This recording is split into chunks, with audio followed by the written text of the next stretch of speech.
right, why don't you tell us your name and your age and the city you reside in? My name's Angie Hiddle. I'm 31 and I currently live in Wausau. I've, lived in Wisconsin my whole life, raised in the northern part of Wisconsin. So, how old were you when you were diagnosed?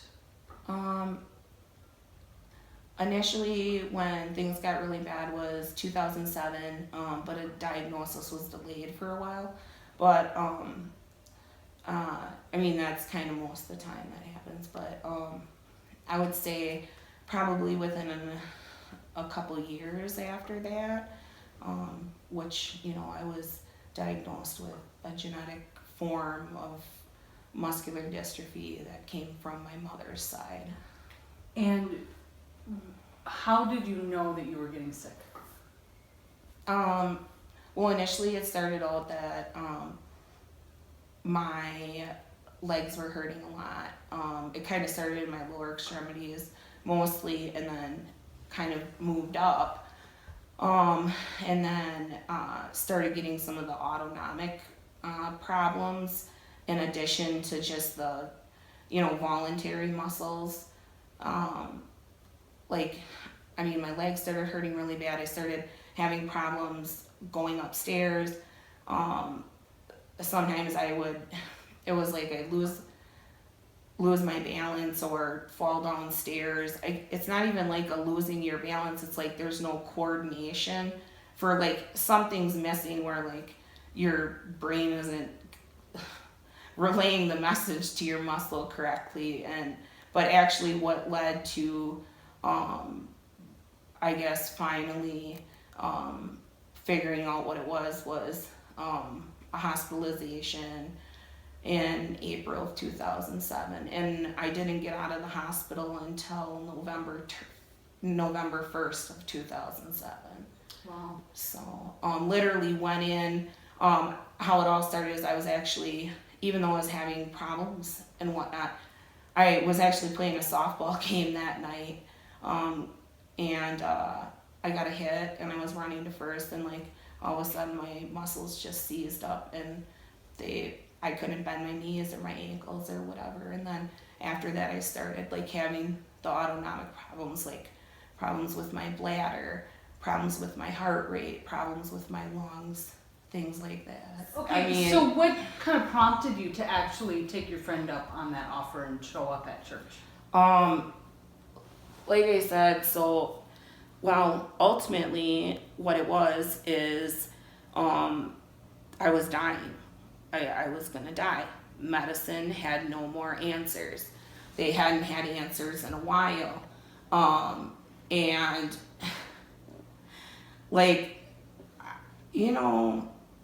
sometimes you have to continuously bash your head against the wall to like keep trying to do the same thing, and you're gonna get the same results. So it's like finally I realized that, look, there is nothing I can do. There isn't another appointment I can go to. There isn't another. The only one that can fix this is God.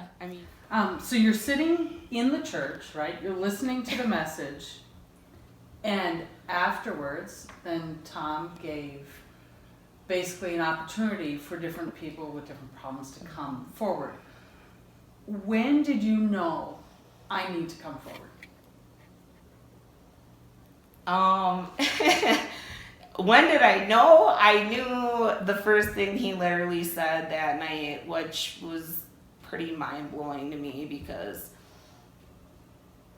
there's no way you can know that.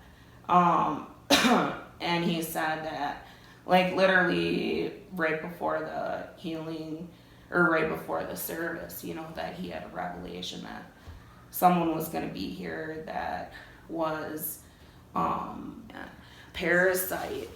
He said it was like a bacterial parasite, and it was in this area. Essentially, that is exactly what was killing me. And actually, my urostomy is right here because I don't have a bladder. And so when he said that, it was like, it hit me, and I knew exactly it. like, that's the thing, like, we think too much. Like, we do. And I knew it when he said it, that he was talking about me, but, like, my heart knew it. I knew it in me. But your head doesn't ever shut up. And so I was pretty terrified initially to go up. And I waited. And so then he's like, okay, well, you know, I'm human. Sometimes I can, you know, get the message messed up or whatever. And so he started calling other people. And then finally, before he was going to start, he's like, you know, I have to say this again. This person, like, with the parasite, like, you were meant to be here, you know. Like, you know, please come up. And, you know, there was a little bit of a pause. And then literally, then I looked over at Jenny and I'm like, Jenny, I think he's talking about me. Because I'm like, I think he's talking about me because I couldn't fully commit yet to the fact that I know he's talking about me. Like, it's so ridiculous. When Tom put his hand on the top of my head and he's like, Holy Spirit, fill her head to toe, Holy Spirit, fill her head to toe. Literally, like, at that moment, it was like I felt like this, like, really powerful, but at the same time, it's like complete peacefulness. I don't know, just, love, and it literally felt like it went from the top of my head through my toe, and it was like I could see it even though it was inside of me.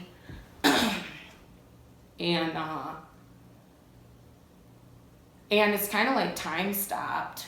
Like, time was kind of like irrelevant. And he's like, okay, walk. And, you know, I didn't even know I did this at the time, you know, but all you guys said, you took, like, this deep breath.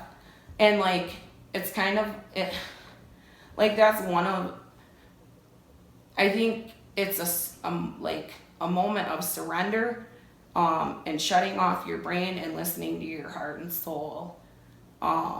Because you just know that's like, that is what, you know, like, that's what's going to happen. Like, that's just the way it is. I don't know how else to say it except for that. It's like that leap of faith, like people talk about, you know, that, you know, you need to believe. Like, in I think a lot of that comes from you just need to shut your mind off sometimes and listen to your soul. That's a really hard thing to do. So Tom took you by the hand, had you get up and walk. And you took some steps, and then he had Mitch then walk you around the church. Yeah, well, Mitch wasn't even touching me because it was like, so during that then, when I did, you know, the first few steps, like, my muscle spasms were kind of bad and stuff. But I'll tell you, like, I wasn't,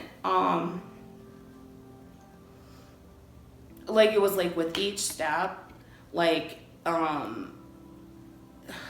it got stronger and stronger. Like, it was a very overwhelming feeling, because at that moment, like, literally, as I took a step, it wasn't just like the physical part that was, like, it literally felt like all the pain that you have, like, not even just physical pain, but emotional pain, like, it's being ripped from you. Like, and when you've had that so long, like, you're kind of in shock to know what it feels. Well, I think probably most people would be in shock to feel what true unconditional, what God's love actually is. And it's a very, like, because that is what you... So in those first days of freedom, what was life like? I've kind of, well, I mean, you kind of feel like a baby, because things look completely different, than what they did before that happened. And I mean, I guess it, you know, well, immediately the next day I had already had a doctor appointment scheduled for the day after because, you know, they were closely monitoring me because, you know, of that. So you said the most rewarding part of this whole experience is knowing that you're loved. Yeah. So how does that... And that all of us are loved. And that all of us are connected. It's not just me. Like, Jesus Christ didn't just die for me. Like, you know, I mean, I guess that's, like, it's not just that he loves me or that I'm more lovable than this person. Like, that's just, no. Right, so is that part of has that changed a little bit your heart's desire for the future? Absolutely. Absolutely.